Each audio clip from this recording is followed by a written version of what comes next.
नमस्कार, technical analysis course के इस 4th एपिसोड में आपका स्वागत है। पिछले एपिसोड में हमने कैंडल स्टिक के बारे में बात की थी और बेसिकली ग्रीन और रेड कैंडल को समझा था।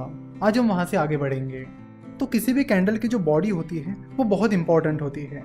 बॉडी से हमें दो चीजें पता चलती है, उस दिन की या उस पीरियड की ओपनिंग प्राइस और उस दिन की या उस पीरियड की क्लोजिंग प्राइस। और बॉडी के कलर से हमें पता चलता है कि वो बुलिश कैंडल है या बियरिश कैंडल है। तो कैंडल स्टिक टेक्निकल एनालिसिस के लिए बहुत ही ज़्यादा इंपॉर्टेंट है, क्योंकि बस एक कैंडल को देखकर आपको बहुत सारी चीज़ें पता चल जाती हैं और इसीलिए आप ट्रेंड के बारे में पता कर पाते हो कि बुलिश ट्रेंड चल रहा है या फिर बियरिश ट्रेंड चल रहा है। शेयर की ओपनिंग प्राइस, क्लोजिंग प्राइस, लो और हाई को चेक करने के लिए आपको उनकी प्राइसेस चेक करने की जरूरत नहीं होती। आप बस कैंडल की मदद से वो सारी इन्फॉर्मेशन हासिल कर सकते हो। सो जिन रेड और ग्रीन कैंडल्स के बारे में हमने बात की, उनके अलावा भी कई सारी अलग अलग शेप्स और स्ट्रक्चर की कैंडल्स होती हैं, जिन्हें वन बाय वन अब हम समझेंगे। और ये कैंडल्स हमें ट्रेडिंग करने के लिए बहुत ज़्यादा इंपॉर्टेंट इन्फॉर्मेशन प्रोवाइड करती है। इन कैंडल्स की मदद से आप पता कर सकते हो कि आपको कब एंट्री लेनी चाहिए, कब एग्जिट लेनी चाहिए और आपका स्टॉप लॉस क्या होना चाहिए। तो सबसे पहली कैंडल ये है। इस तरह के कैंडल्स के बारे में हमने पिछले एपिसोड में ही बात की थी। जो ग्रीन और रेड कैंडल की हमने बात की थी, उसका भी स्ट्रक्चर ऐसा ही था। अगर इस ग्रीन कैंडल की बात की जाए, जो कि एबीसी कंपनी की कल की कैंडल है, तो उससे हमें ये समझ में आता है कि कल एबीसी कंपनी के शेयर प्राइस में अच्छी खासी मूवमेंट थी और एबीसी कंपनी की क्लोजिंग प्राइस उसकी ओपनिंग प्राइस से काफी ज्यादा थी। सिमिलरली अगर इस रेड कैंडल की बात की जाए और अज्यूम किया जाए कि ये रेड कैंडल XYZ नाम की कंपनी की कल की कैंडल है, तो इससे हमें समझ में आता है कि XYZ नाम की कंपनी की शेयर प्राइस में कल अच्छी खासी मूवमेंट थी और कंपनी की क्लोजिंग प्राइस उसकी ओपनिंग प्राइस से कम थी।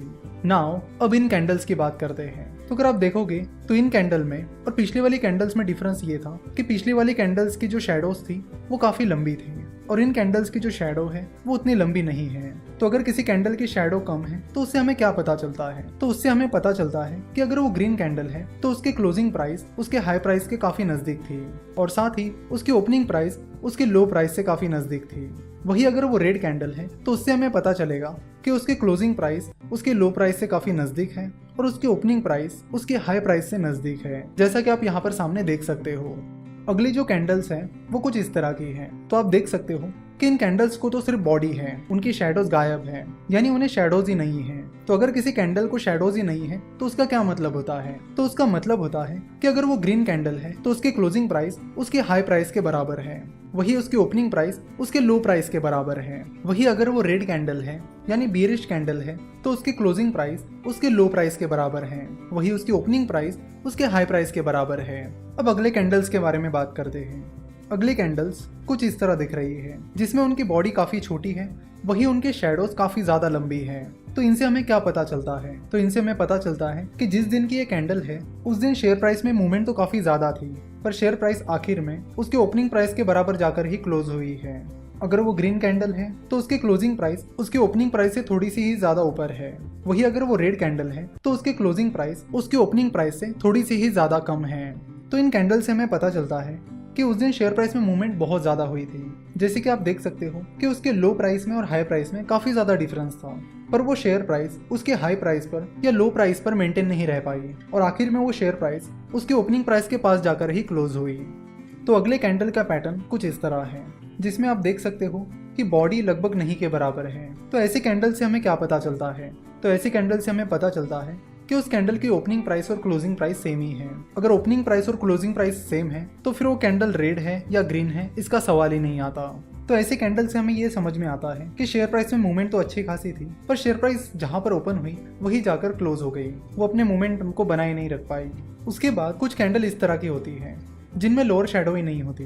तो ऐसी कैंडल्स हमें बताती है कि अगर वो ग्रीन कैंडल है तो उसकी ओपन प्राइस और लो प्राइस सेम है, पर उसकी क्लोजिंग प्राइस और उसके हाई प्राइस सेम नहीं है, उसकी क्लोजिंग प्राइस और हाई प्राइस डिफरेंट है। सिमिलरली अगर वो रेड कैंडल है तो उसका मतलब होगा कि उसकी क्लोजिंग प्राइस और लो प्राइस सेम है, वही उसकी ओपनिंग प्राइस और हाई प्राइस डिफरेंट है। देन अगला पैटर्न कुछ इस तरह दिखता है, जिसमें अपर शैडो ही नहीं होती।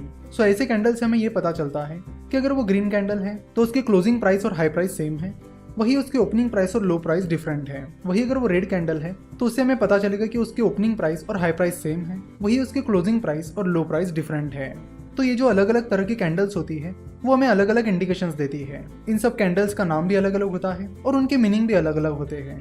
तो आज के इस एपिसोड में हमने लगभग उन सारी अलग अलग कैंडल्स के बारे में जान लिया है। अगले लेक्चर में हम कुछ और कैंडल्स के बारे में बात करेंगे। साथ ही हम कैंडल स्टिक के जो अलग अलग पैटर्न्स हैं उनके बारे में बात करेंगे, उनसे हमें क्या इंडिकेशन मिलते हैं उनके बारे में बात करेंगे, और ट्रेडिंग में उनका कैसे इस्तेमाल किया जाता है इसके बारे में भी बात करेंगे। तो अगर आपके यहाँ तक के सारे बेसिक्स क्लियर हो गए हैं तो यहाँ से आगे आपको पैटर्न्स और इंडिकेटर समझने में बड़ी आसानी होगी। साथ ही उन पैटर्न्स और इंडिकेटर्स को यूज करने में भी काफी ज्यादा आसानी होगी। आशा करता हूँ कि आपको आज के इस वीडियो में जो भी बताया गया वो समझ में आया होगा। अब यहाँ से आगे के लेक्चर्स धीरे धीरे और भी इंटरेस्टिंग होते चले